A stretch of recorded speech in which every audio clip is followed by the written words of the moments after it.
Today we're going behind the scenes. I'm going to give you guys a tour of my workshop and my studio.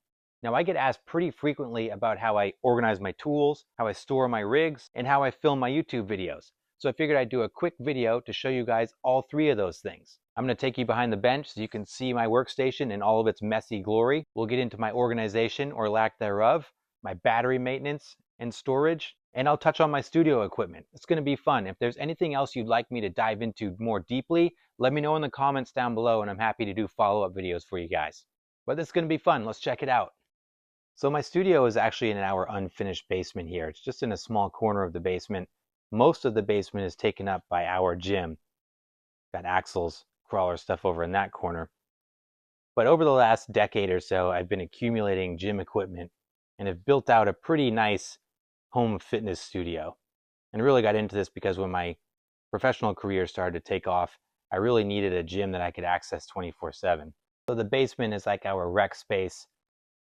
I've got the indoor crawler course down there as well. That one section of the basement has been relegated to the studio and the crawler setup. Here's a closer look at my workbench from the outside here.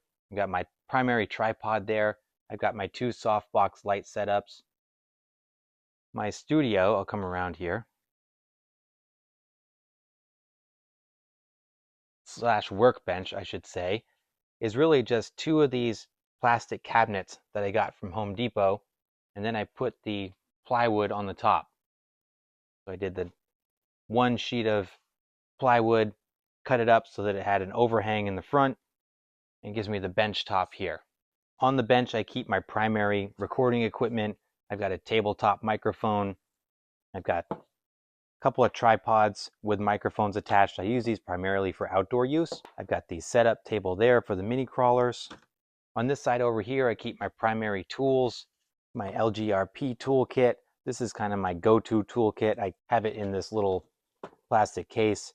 Close it up, it travels with me. I take it everywhere.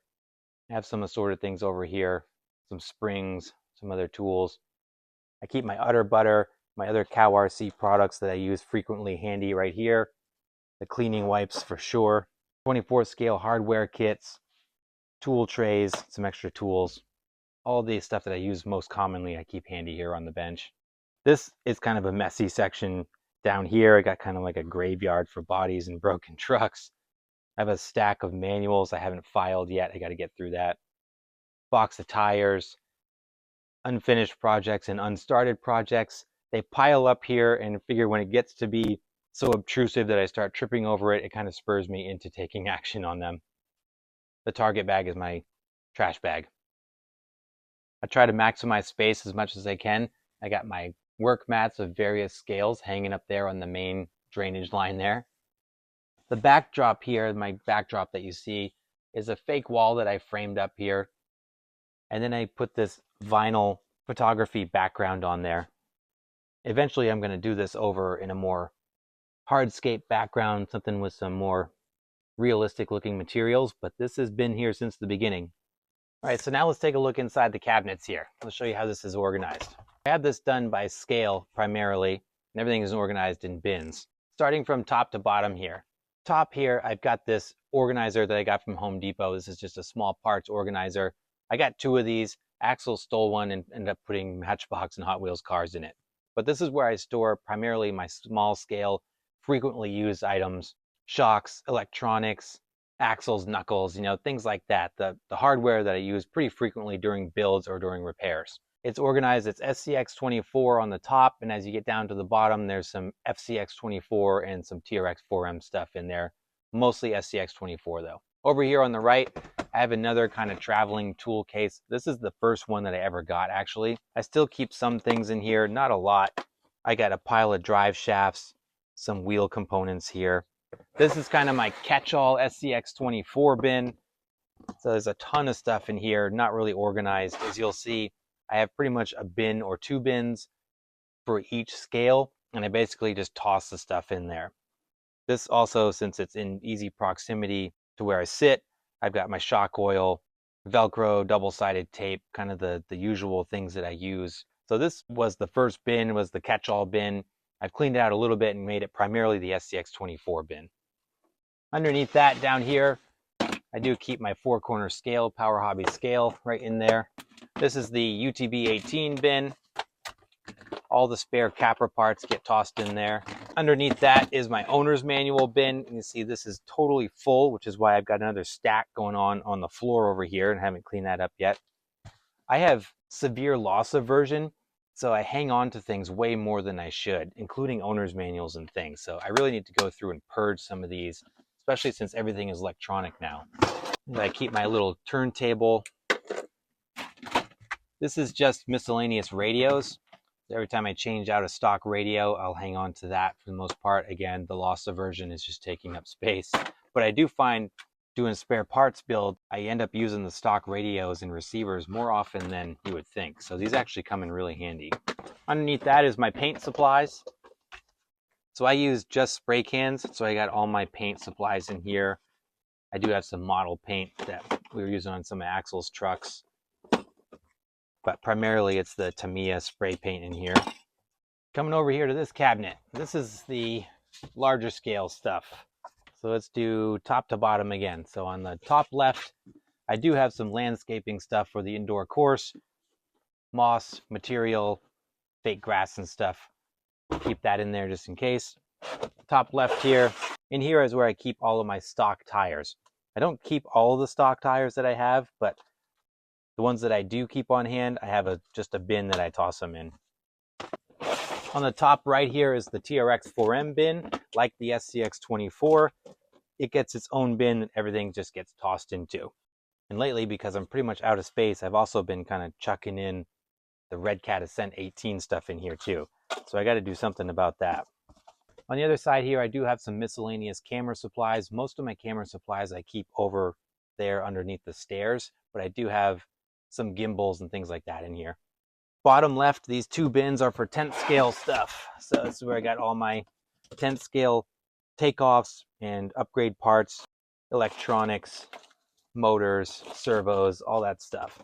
10th scale stuff is bigger, so I need 2 bins to chuck stuff in. Got some body accessories. Got a brand new, that's not even open, 2-in-1 brushless system. Problem with being disorganized, I don't even know what I have most of the time.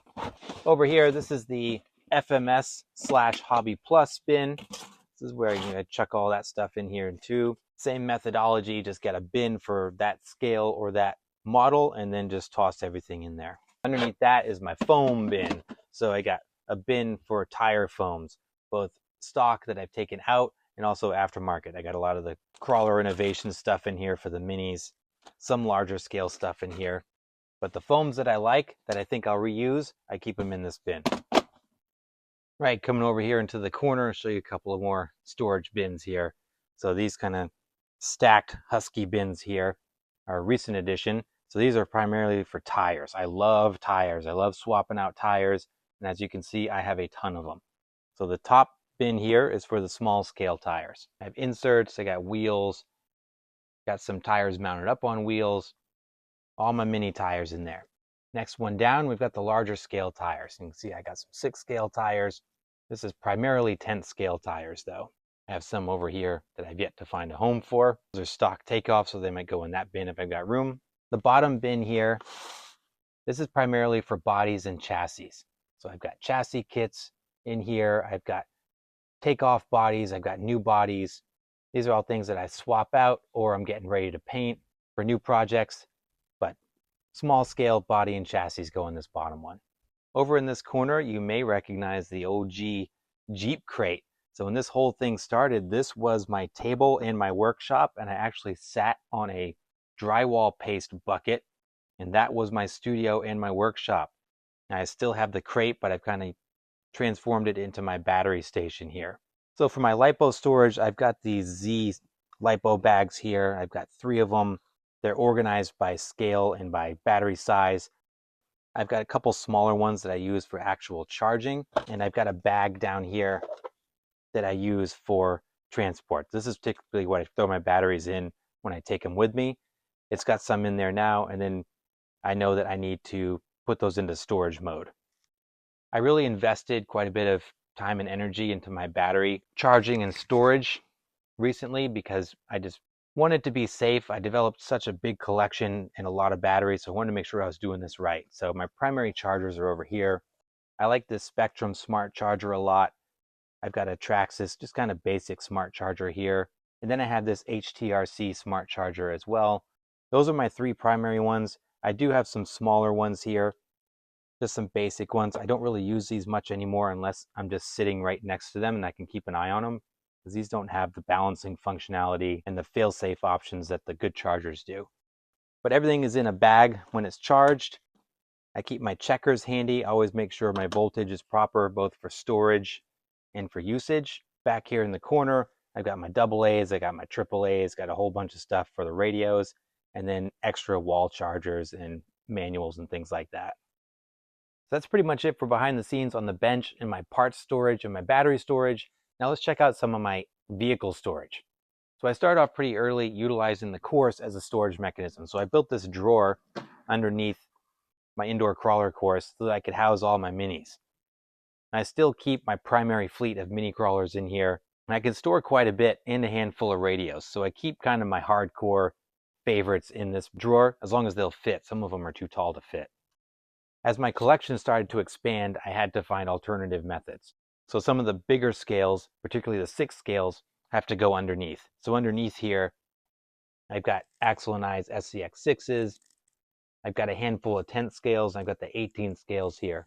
Further underneath the course here, I've got our fast ones. I've got the Armas, the Infraction, the Vendetta, and then I've got some Bashers on the other side. So the kind of the low and fast ones I can tuck away underneath the shelf there. I also have this freestanding plastic shelf that I got from Home Depot over here that has some of the 10 scales and 18 scales. Like I said, some of these guys are too big to fit inside my drawer system, so I just started putting them on this shelf here. I'm starting to get compressed, so I'm double stacking some of the Fury Tech trucks over there. But then I got, some of my early and favorite 10th scales go on this shelf right here, the ones that I use most frequently.